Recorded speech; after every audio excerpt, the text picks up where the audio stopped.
Well, sometimes in the recovery process, we come from a hard background, hard behaviors that we've been doing, and we're trying everything we can to do different things, make different choices, think differently, respond differently to conflict, all those things.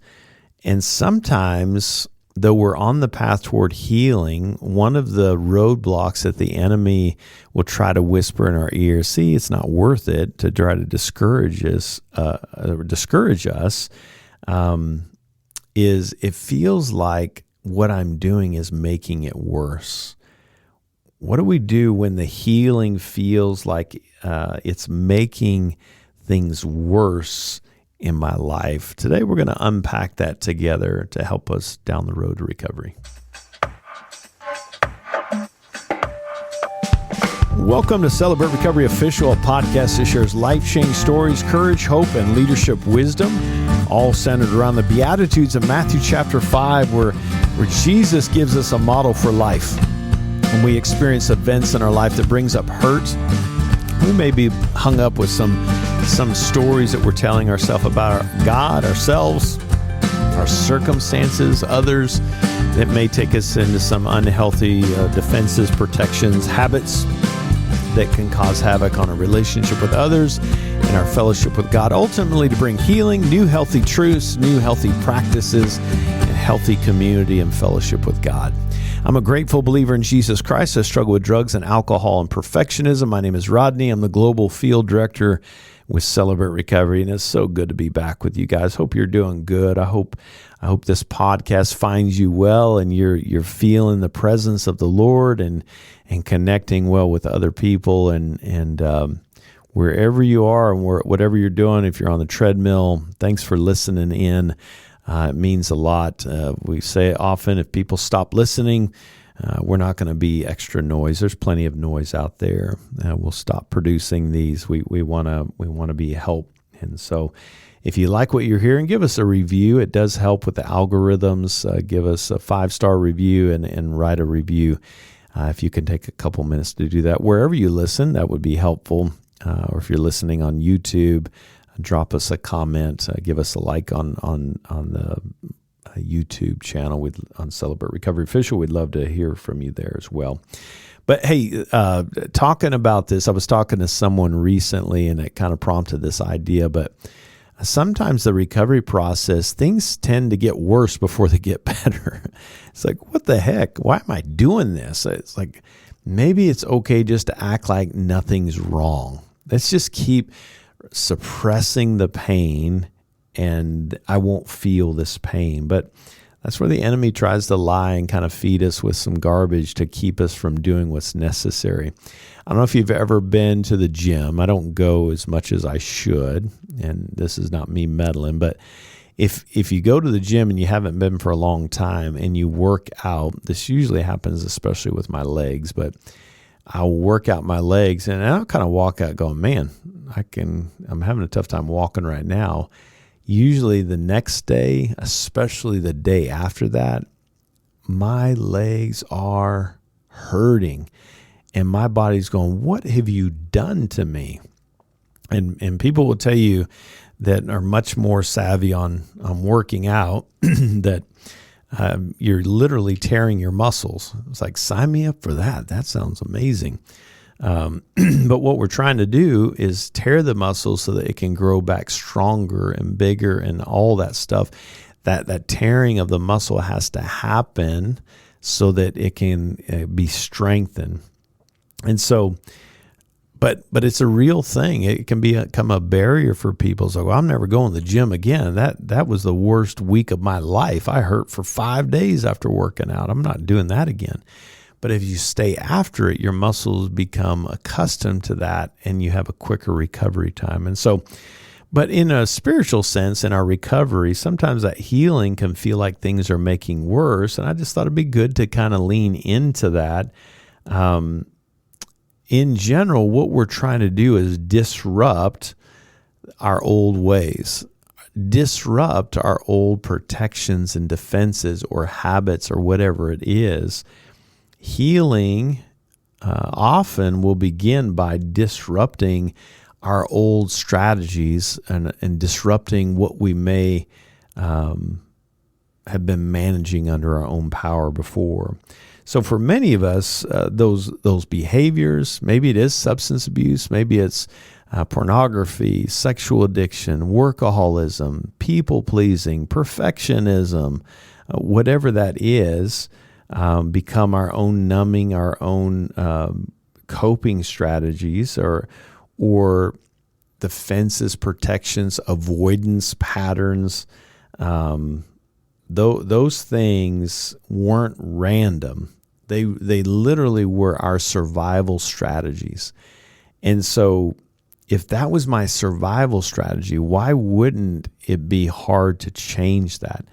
If I eat a box of donuts every time I feel sad, it would make sense that my body's screaming for donuts the next time I'm feeling sad, because that's what I've done my whole life, for example, right? So when we begin recovery, we're not just, and I feel redundant saying this, we're not just trying to get away from something, an old habit, an old protection.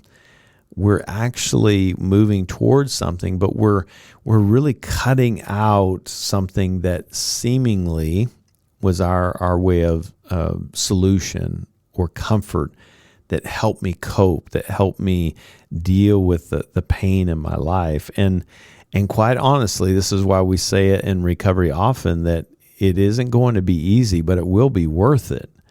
It can feel worse because something that was familiar, it feels like you're ripping that away from me. There's so much habit in that. Even a local coffee shop will say, it's about the rituals, and that ritualization that we do in our coping strategies or fantasies or whatever you want to say, that leads to our acting out in different ways, sometimes substances, sometimes just life, perfectionism, workaholism, people-pleasing, all those things, that's being ripped away. And that's the only way I've dealt with that in my life. And so there's this a process of just awareness, right? We see this awareness of, oh my gosh. I mean, I shared this with our team some time back, but I remember talking, I can't remember which one of our teammates I was talking to about this, but if you want to see lust in real time, just watch a toddler or a little kid respond when you say they can't have candy. That is in all of us. That is our wiring. That is our wiring for lust, for our fix. And when you take that away, take a piece of candy away from a kid and watch how they respond when they've been tasting it and they've been getting that hit of the sugar. It's the same thing that's wired inside of us. So when we become aware, it kind of, in this beginning of this process, it kind of flips a light switch on in a dark place. And when that light comes on, we see what's been there all along.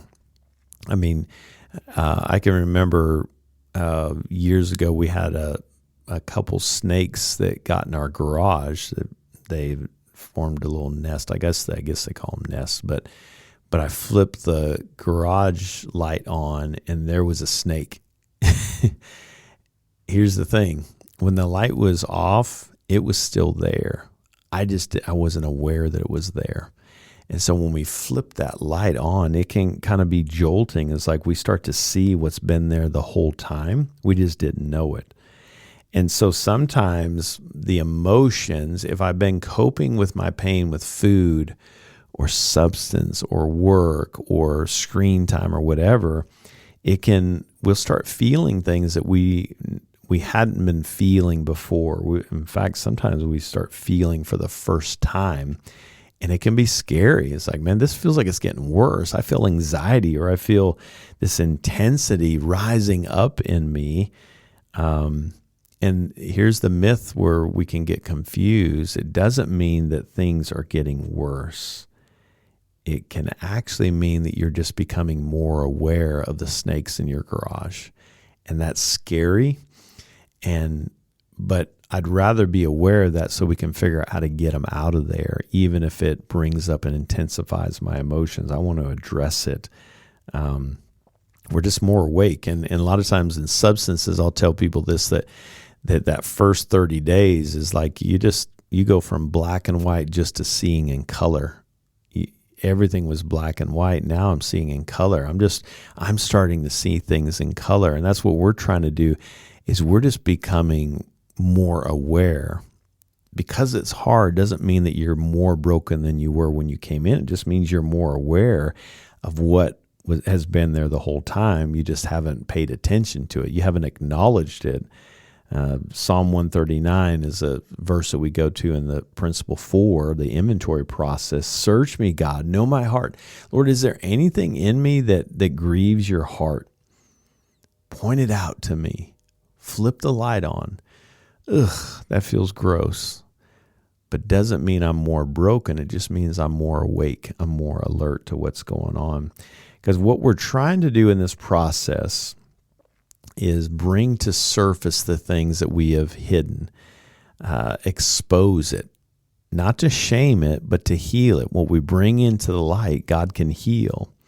So what was buried for so long, however many years you've been burying that, is now coming to the surface. And recovery, the biggest part of that recovery is exposing those wounds, which means sometimes I have to bring to light my memories, those patterns that were buried, those patterns and things and emotions that I used to avoid in my life. And this is where we can get discouraged. Sometimes we get super discouraged and man, I must be doing this wrong. If I have a major surgery and you cut me open and cut out all these tumors and you sew me back up and it's 12 hours of surgery, I'm not going to bounce out of that bed. It'd be easy to go, man, I thought the surgery was going to help. How come I don't feel better? Well, because your body just went through a lot of things and your body's trying to respond to what it's like to not have tumors caked through your body. And that can be an adjustment. And so you got to give yourself some grace in that space. So we assume something can be wrong with us because we're feeling pain, but that could be just your body's coming awake and God's doing something in this space. So as I expose it, it's almost like the Holy Spirit is giving me an invitation to come into a new way of life. And are you willing to walk through that rough pasture there, that valley, to get to the other side so we can get to this clear space over here? I need you. It's an invitation to walk with me in that. I think a big part of what we're doing in the recovery process, what makes it feel harder, is grieving. And I want to come back to that. Grieving and why that can feel like things are getting worse when it's actually bringing us exactly where God wants us to be, toward healing, restoration, and recovery. So I'm going to take a quick break. When we come back, we'll continue the conversation of what do we do when it seems like the path we're on is just making it worse, so that we can keep moving forward. Stick with me. I'll be right back. Hey friends, did you know the annual conferences of the summer, the big events of Celebrate Recovery, are coming?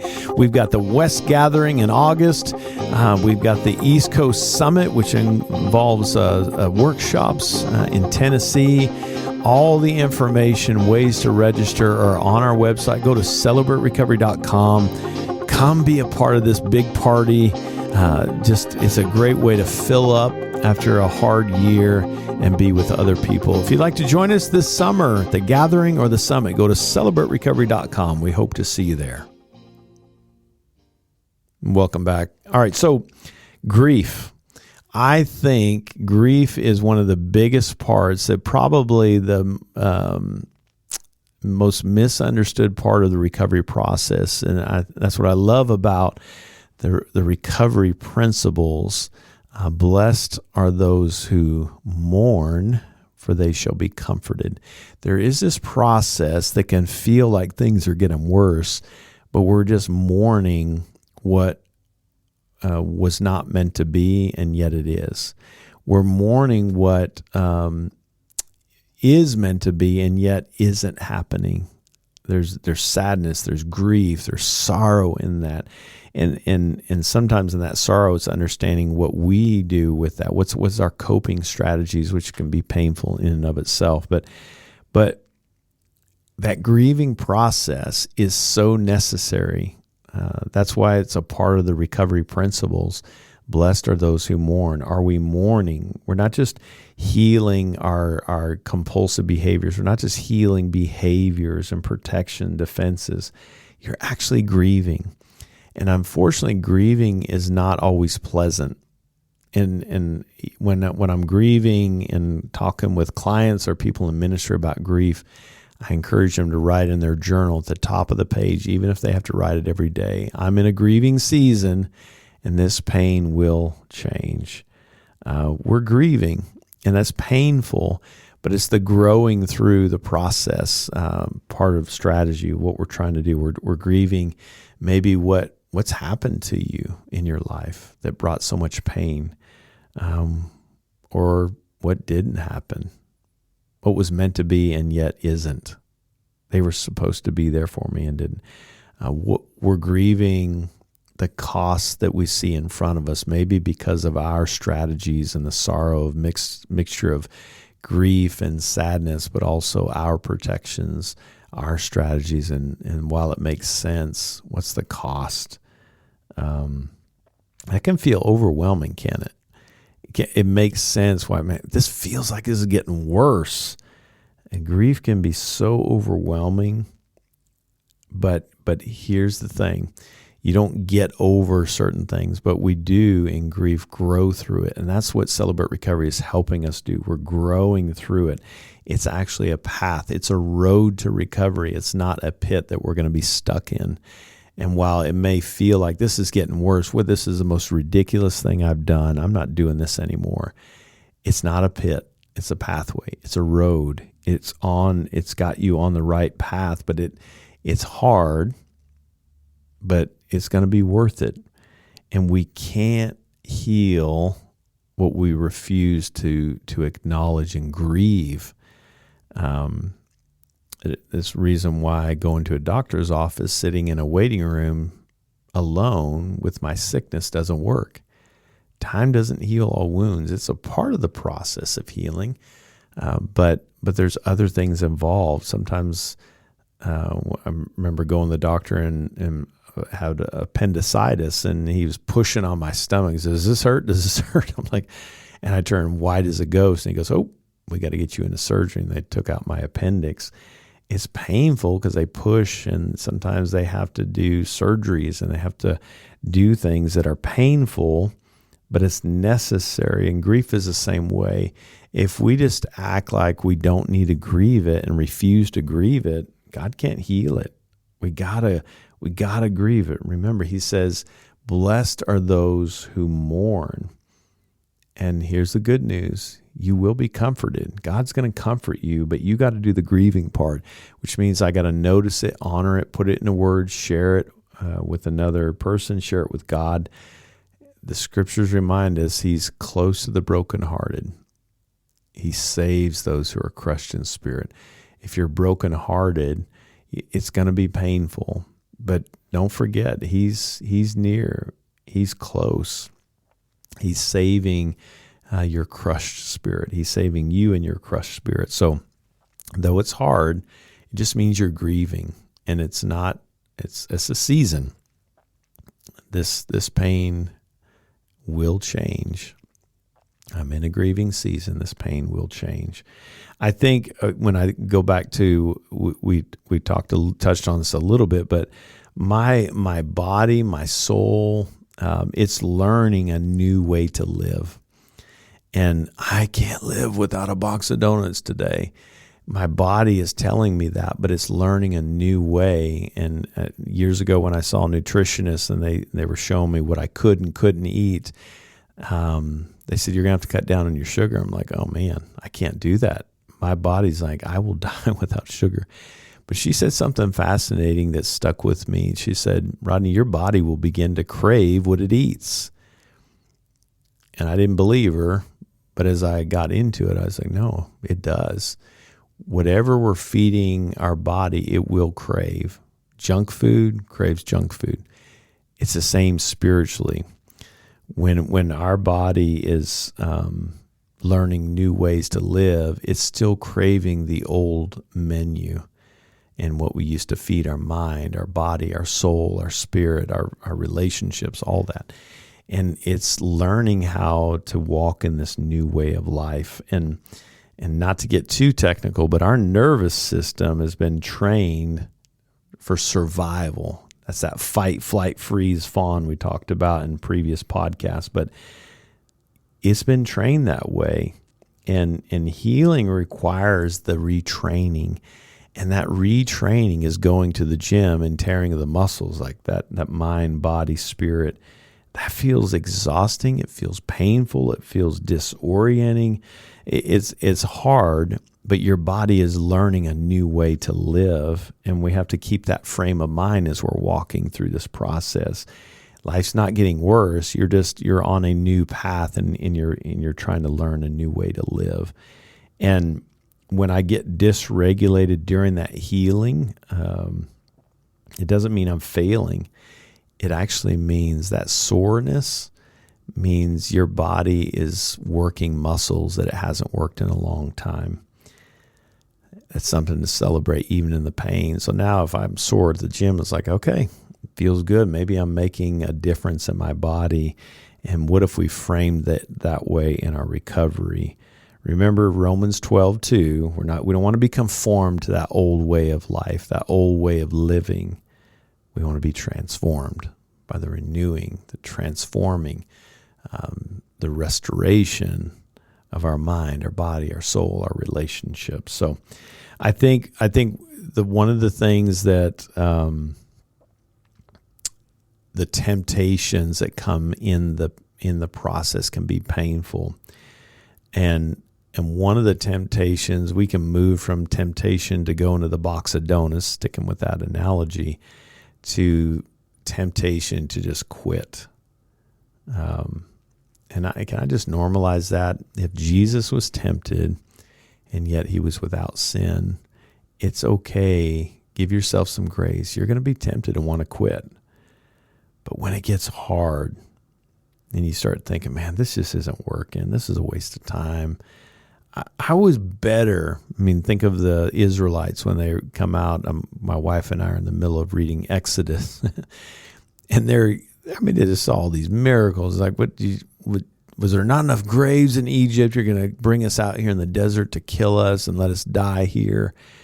It's funny how we start to fantasize about maybe it wasn't so bad in Egypt, in slavery, whatever our version of slavery was in our pre-recovery path.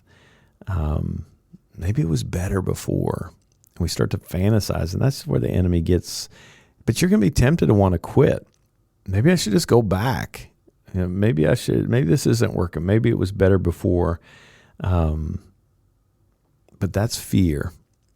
And I've talked about this with some guys here locally. There's two kinds of, Carol Dweck talks about these two types of fear. You have that fear, that rigid mindset. If I fear, I fail, I'm finished. But then the other track is a growth mindset. I have fear, it's still fear there, but I fear if I don't try, I'll regret it. And so not letting fear consume me, but move me toward change. Don't let fear of change keep you stuck. Keep the voice of truth resonating. This is going to be worth it. And everything in our body is telling us, if I'm feeling pain, this is dangerous. Don't confuse that discomfort with danger in your life.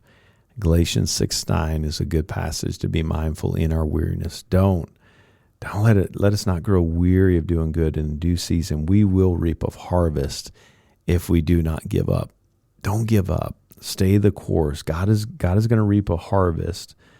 Or as James says in the chapter 1, consider it pure joy. Whenever you face those trials, that testing of your faith, remember what it's producing. Scripture says in James 1, perseverance. What's happening is doing something, even if you can't see it.